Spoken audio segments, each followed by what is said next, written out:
In this video, I'll show you how to download and install WhatsApp on your Android phone. Let's get right into it.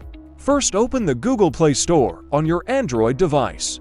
In the search bar, type WhatsApp and press Enter.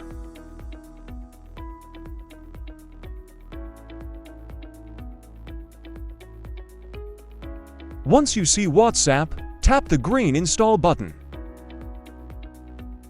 Now wait few seconds for downloading.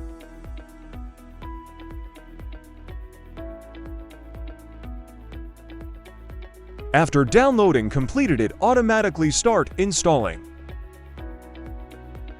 After installation, open WhatsApp and follow the prompts to set up your account by entering your phone number and verifying it.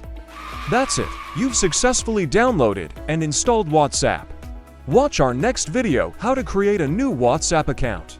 If you have any questions, drop a comment below. Don't forget to like, subscribe, and hit the bell icon for more helpful guides. Thanks for watching.